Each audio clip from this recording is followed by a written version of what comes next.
Waalaikumsalam, Mbak Amel. Mari silakan masuk, Mbak. Iya kak. Gimana kabarnya hari ini, Mbak Amel? Alhamdulillah sehat, tapi kayak lagi lesu aja sedikit. Lesu. Tadi kesini sama siapa? Sama itu temen satu cewek. Oh, sama teman. Iya. Dari UNES ya, jauh. Iya, lumayan Gunung Pati. Pas ini hampir sejam. Kesasar gak tadi? Muter-muter kak. Muter-muter ya. Terus Mbak Amel ini berarti semester berapa? Semester 7. Oh, berarti kita sepantar. Bener banget. Semester 7 berarti udah KKN? Alhamdulillahnya nggak ikut KKN. Oh, nggak ikut KKN. Terus berarti kalau ini masih liburan ya? Masih liburan. Berarti yang lain juga masih liburan atau yang sepantaran kita ya? Kalau yang lain sih ada yang masih libur, tapi angkatanku yang kemarin nggak ikut kampus pengajian jadinya kan harus KKN sekarang. Iya. Sama lagi mau persiapan buat PLP. Nah, Mbak Amel itu itunya apa, Mbak? Kegiatan sehari-hari akhir-akhir ini kegiatannya apa? Kalau kegiatan sekarang itu masih seleksi MSIP, terus sama persiapan buat skripsi aja sih. Oh, berarti MSIP, ikut daftar MSIP nih? Iya. Udah pengumuman apa belum? Belum, masih proses apa ya namanya seleksi, berarti masih di tahap psikotes terus sama wawancara. Tapi udah wawancara 6-7 mitra dari 38 yang mendaftar. Kira-kira nih menurut Mbak Amel optimis gak terima? Ya optimis ya, bismillah keterima yang di Disbud, pengennya di Semarang. Oh, daftarnya di mana aja? Yang paling dekat itu kan berarti di Dinas Perhubungan, posisi itu sebagai admin. Terus sama sebagai presenter di LL di wilayah 6 Kota Semarang.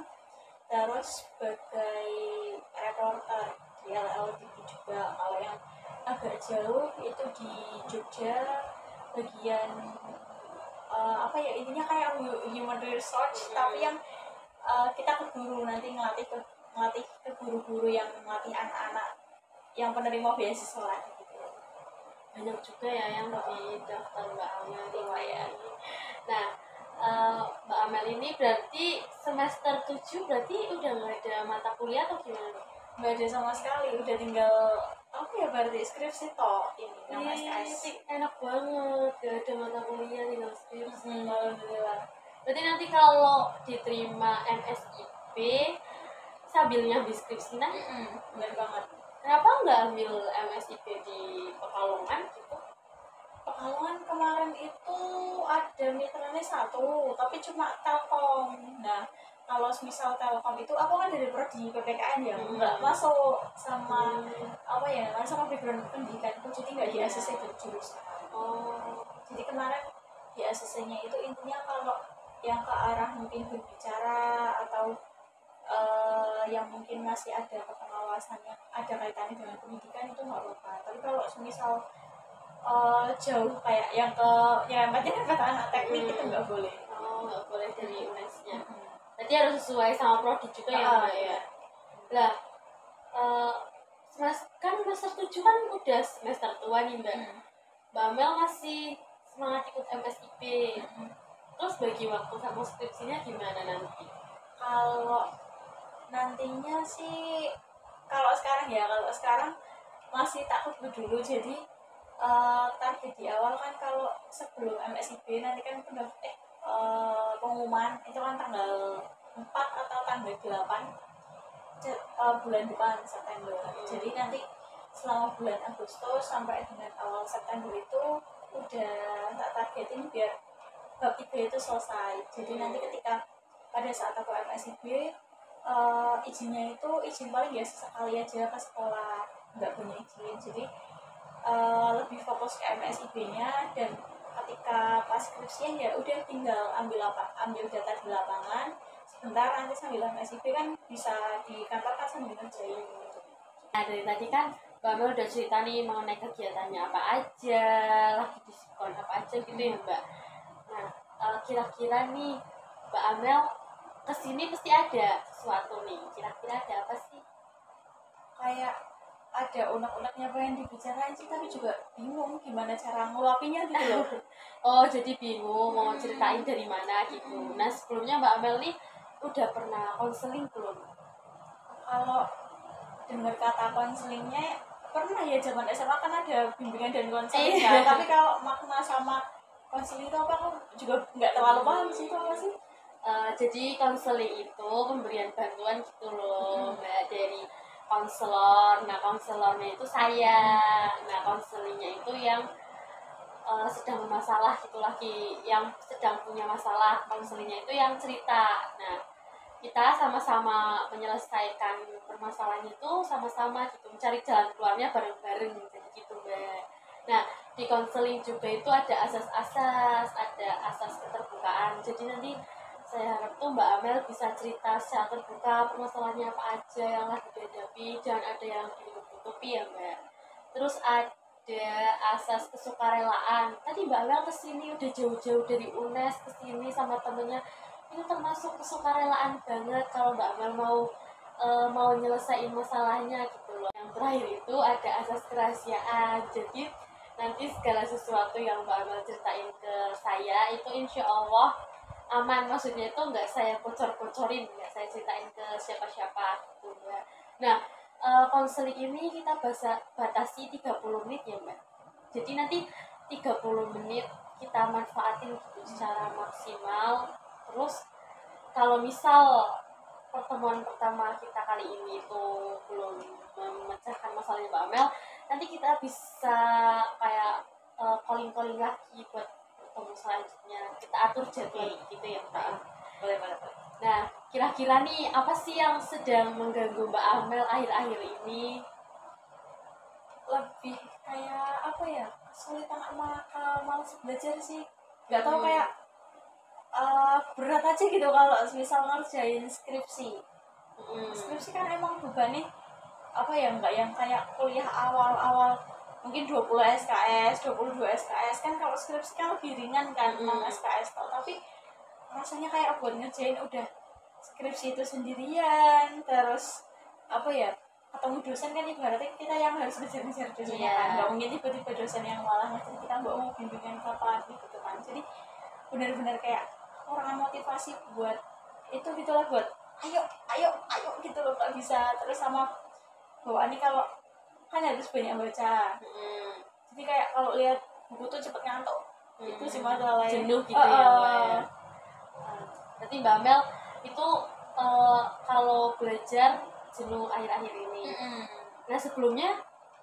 Nah, kalau sebelumnya itu kan apa ya, dulu kan awal nyusun judul itu kan masih di rumah, jadi kan kayak apa ya, masih bisa ketemu keluarga. Jadi kalau misal udah ngerjain sejam atau mungkin setengah jam lah udah jenuh, tinggal matiin laptop aja, terus nanti kan bisa ngusilin adik atau mungkin disambi apa ya, diselingi bantu orang tua, entah itu nyapu atau mungkin masak atau apa kan. Nah, tapi kalau sekarang kan udah sendirian di kos, terus ya ibaratnya kos kan sekamar kan, sendirian nggak bisa mungkin entah itu ngeracokin orang atau mungkin pengen ketemu orang lain, itu kan nggak bisa. Jadi bener-bener kayak udah sendirian, bosen juga mau ngapain sendirian, nggak bisa apa-apa kalau terkungkung di kamar.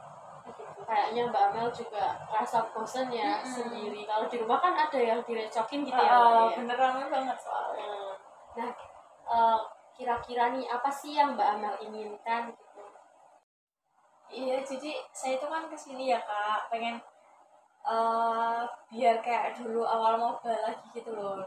Kayak pas awal keterima mahasiswa kayak pengen ngerasain gimana ya mukanya dosen, mata kuliahnya apa aja sih, terus judulnya gimana, sering baca buku biar bener-bener yang apa ya, semangatnya itu bisa jangka panjang gitu loh. Tapi kok sekarang baca jurnal kok kayak mata cepet pedih, cepet ngantuk. Terus lihat buku, apalagi kalau yang buku pengantar ilmu hukum, terus buku apalagi ya pokoknya yang berbau sama hukum lah ya Kak ya. Semua benar-benar yang kayak bantal aja deh ini, mending dijadiin bantal daripada dibaca. Itu gimana ya, sumpah udah bingung banget untuk apa sih. Berarti Mbak Amel itu semester tua bukannya tambah semangat, tambah loyo. Jadi kayak gimana ya, malah jaga konsistensi buat apa ya, buat semangatnya itu sih yang susah. Kayak bener-bener di awal kan, awal maba kayak bener-bener HP yang masih full gitu loh kak baterainya. Terus yang bener kalau di bawah itu masih gampang, terus masih enak, semangatnya masih banyak. Tapi ketika udah semakin mahasiswa tuh kayak kalau diibaratin sama HP ya kayak tadi, baterai udah tinggal berapa ya, 20% lah mungkin, yang tiba-tiba kalau misal mau dibawa ngebut buat ini itu, nanti tiba-tiba ada notif capek gitu. Kurang excited ya Mbak belajar ya sekarang. Iya, benar-benar apa ya, merasa kayak jompo sih kalau dibilang apa kuliah enggak, tapi kayak apa ya, punggung belakang tuh kalau misal buat nyender, buat ngeliat laptop itu kayak berat banget gitu loh. Jadi pengennya rebahan di kasur, terus nanti scroll. Kalau enggak reels IG gitu loh itu. Terus apa lagi ya, ya kayak itu sih, misal paling ngerjain 5 menit, terus nanti apa ya, awalnya niatnya ya udahlah sekali 5 menit aja sampai jam sekian, tapi ternyata nanti malah 12 jam.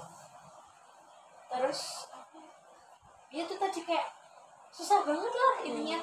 Benar-benar yang kalau misal kan ada apa sih namanya, teknik Pomodoro ya, atau sih yang intinya nanti kita tuh harus janji sama diri kita sendiri. Misal udah belajar, mau belajar 30 menit ya harus 30 menit, nanti baru kalau selesai 30 menit baru refreshing ke yang lain. Itu benar-benar nggak bisa, jujur belum bisa.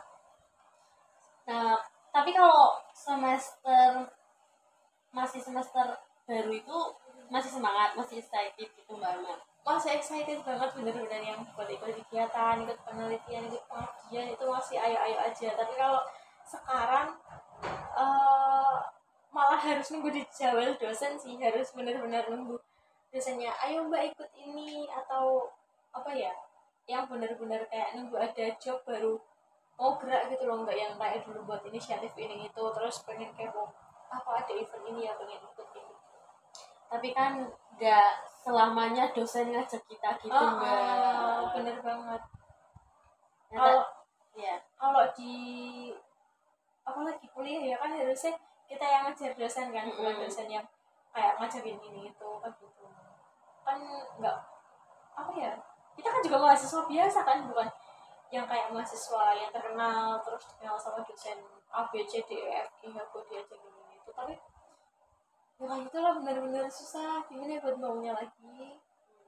Nah tadi kan Mbak Mel udah cerita nih kalau keinginannya itu biar bisa semangat lagi kayak awal-awal masuk kuliah, maba, terus excited lah, terus sering baca buku gitu ya Mbak.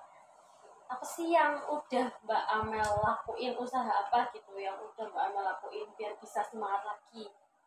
Nah itu tuh tadi tuh apa ya, kalau akhir ini sih angin sih yang jadi obat.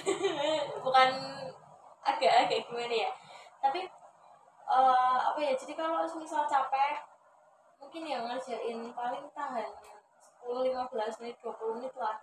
Itu nanti setelah itu yang keluarnya itu, tapi bukan kayak cewek lainnya cari jajan ya, tapi lebih kepada kayak pengen lihat gedung, terus pengen kena angin segar luar, pengen lihat beberapa tempat yang jadi tempat favorit gitu loh. Itu yang pengen seenggaknya kena angin aja sih. Terus sama apa ya, yang penting ada tempat yang dingin, kayak entah itu yang tempatnya ber-AC atau apa kan gitu. Healing berarti ya Mbak ya? Tapi ke healing, tapi ya yang healing mode irit. Anak kos. Bener, harus hemat pengeluaran 100.000 seminggu. Nah tadi kan Mbak Amel udah menjelaskan nih usaha apa nih selama ini yang udah dilakukan Mbak Amel, dari belajar tapi nanti butuh healing juga, jalan-jalan keluar gitu ya, cari angin. Nah menurut Mbak Amel nih, selama ini usaha tersebut tadi yang udah dikatakan Mbak Amel itu udah efektif belum untuk mengendalikan perilaku malas belajarnya Mbak Amel? Gimana ya, kalau semisal dibilang efektif itu ya nggak efektif juga sih Mbak, tapi lebih kepada kayak jadi obat sementara gitu loh, bukan jadi obat jangka panjang. Jadi kayak semisal udah bosen, ya udahlah, dilanjut nanti, biar healing aja dulu sejam atau setengah jam, nanti baru dikerjain lagi. Jadi kayak emang itu jadi obat, tapi bukan obat yang efektif. Karena jadi kalau apa ya, kalau bahasa Jawa itu lebih kepada kayak manja gitu loh. Lebih kepada kayak kalau orang khususnya bilang itu kayak aleman gitu loh. Jadi lebih kepada gimana ya, nunda-nunda terus. Jadi kalau semisal udah capek dikit, healing, capek dikit, healing lagi. Jadi kan lebih banyak healingnya, lebih banyak ke obatnya daripada sadar diri, oh iya aku harus ngerjain cepet. Terus misal kayak, oh aku yang harus punya jadwal atau punya patokan di tanggal ini aku harus selesai ini, aku harus kayak gini, itu enggak ada. Jadi benar-benar yang kayak apa ya, nunda-nunda terus, benar-benar nanti kayak gitu. Berarti jatuhnya kayak menunda-nunda gitu ya. Nah, biasanya nih kalau habis healing-healing gitu pulang-pulang ke kos lagi dikerjain lagi atau enggak? Jujur masih kan habis healing kan berkendara motor sendirian kan, pasti ada ngerasa kayak apa ya, kalau cewek kan agak ribet ya, harus cuci muka atau mungkin bersihin make up dulu kan, bersihin dulu, terus nanti pegel di atas motor, ya udah tiduran dulu, scroll dulu nambah setengah jam, nanti baru setelah scroll setengah jam baru ngerjain pun ya itu paling kurang dari setengah jam. Jadi lebih banyak ke healing atau nyari obat buat ngilangin apa ya, kayak jenuh terus stres, biar banget mood laginya itu. Tapi malah lebih banyakkan ke cara bangun moodnya daripada apa yang dicapai, apa yang harus aku kerjain itu malah jadinya kayak kurang efektif gitu loh. Berarti menurut Mbak Amel usaha tadi itu kurang efektif ya Mbak? Iya. Nah dari Mbak Amel kan tadi udah evaluasi diri nih, berarti selama ini usahanya kurang efektif. Nah kira-kira rencana-rencana Mbak Amel ke depannya gimana untuk mengendalikan tadi penurunan malas belajar?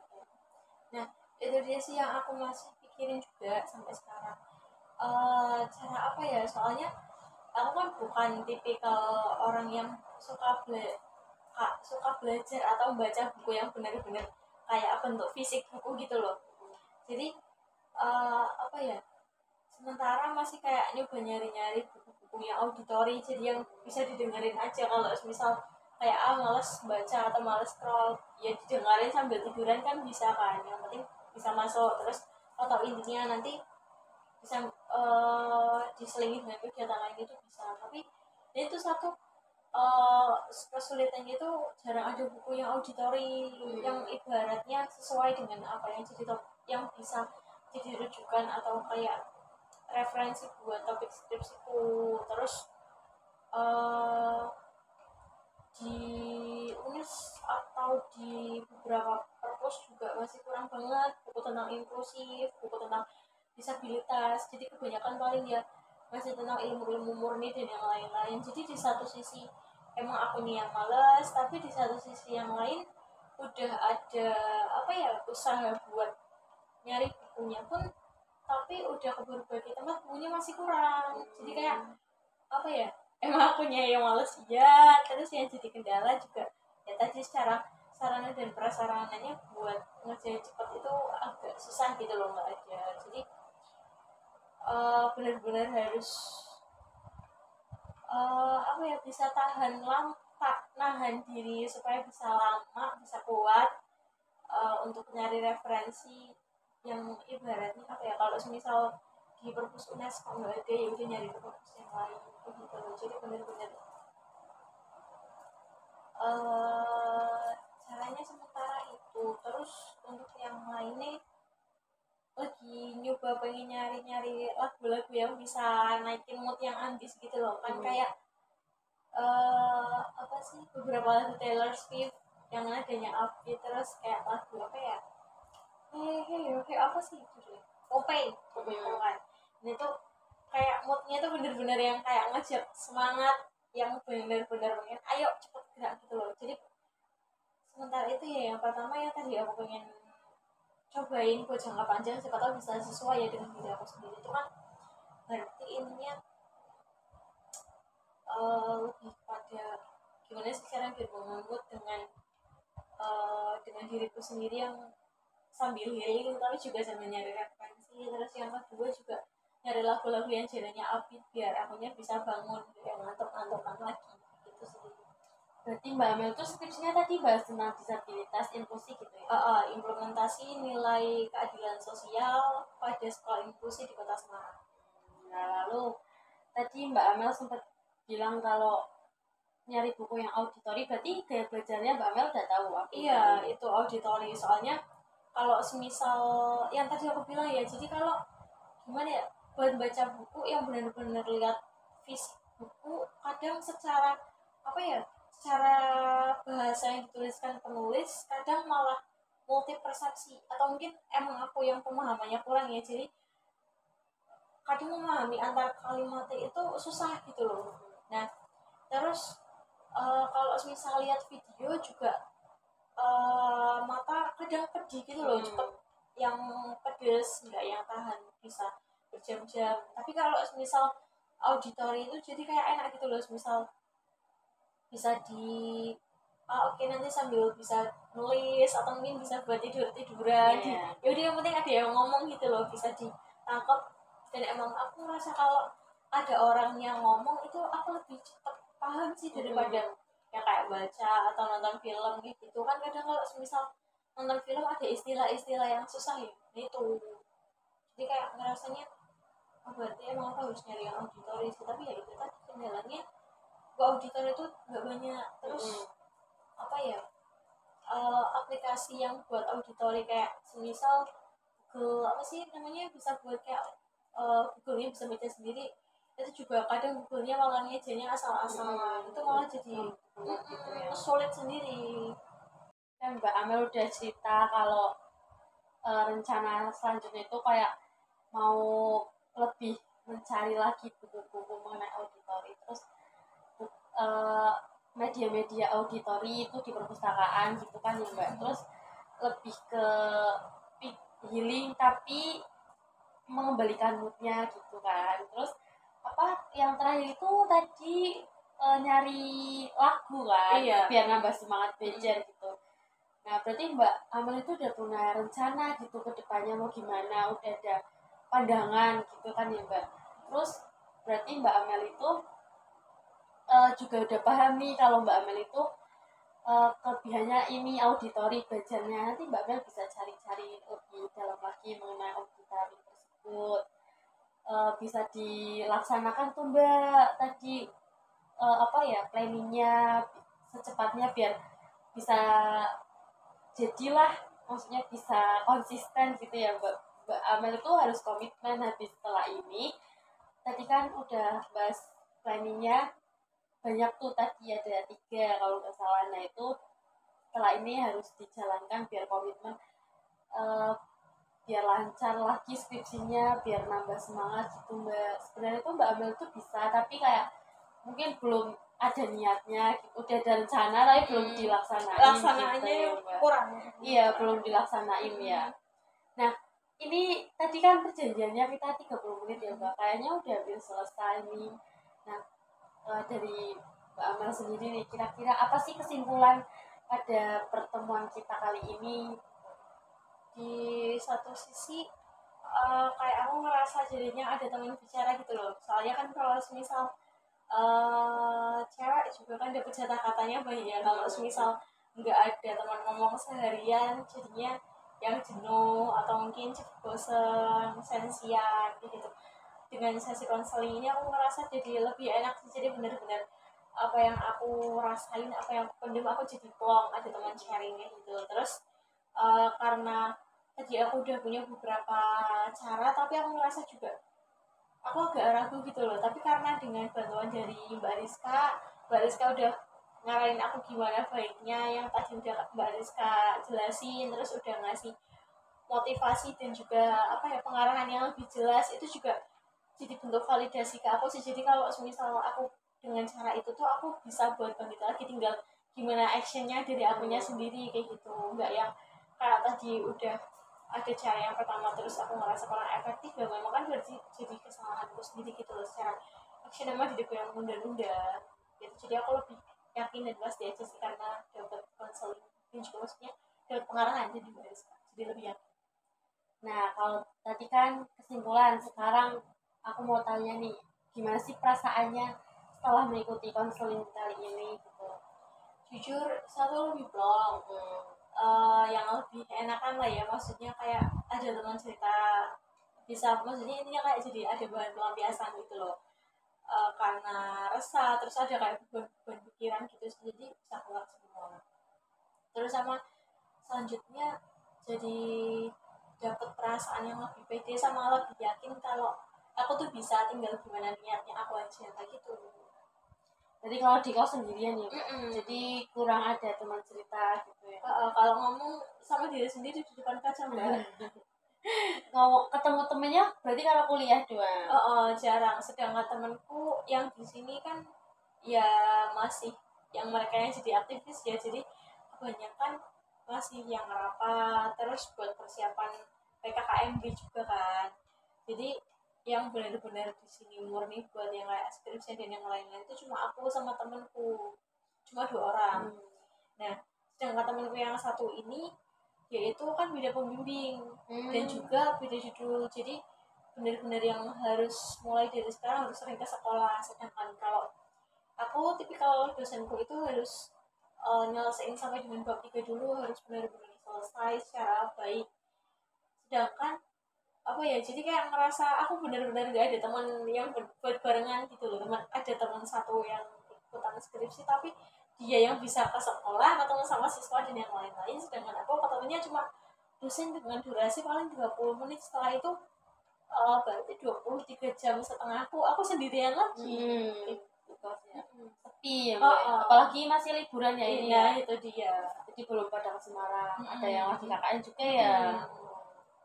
Nah, tadi kan di awal sempat kita bahas nih kalau misal Mbak Amel merasa kurang pertemuannya, kita bisa calling-calling lagi, nentuin jadwal biar sama gitu. Nanti kalau Mbak Amel misal ada permasalahan lagi atau teman kali ini dirasa kurang, nanti Mbak Amel WA aku lagi aja ya, nanti ketemuan lagi gitu ya. Kalau gitu aku akhiri dulu. Sebelumnya udah, apakah ada yang ingin disampaikan lagi Mbak? Pengen ngucapin terima kasih banyak ya Mbak, soalnya apa ya udah mohon maaf, dengan sesi konseling ini aku jadi dapat validasi kalau aku itu bisa, tapi intinya biar aku yang harus nguatin diriku sendiri buat actionnya bisa lebih baik gitu aja sih. Saya juga makasih nih Mbak Amel udah jauh-jauh dari UNES ke sini buat nyempetin diri buat konseling. Artinya kan Mbak Amel masih peduli sama diri Mbak Amel ya, butuh bantuan dari orang lain gitu. Kadang kan ada yang ditahan sendiri gitu. Nah, Mbak Amel ini berarti udah peduli sama dirinya kalau saya itu butuh bantuan gitu. Sebelumnya makasih banyak ya Mbak Amel ya. Kalau gitu kita akhiri ya Mbak ya. Assalamualaikum. Waalaikumsalam.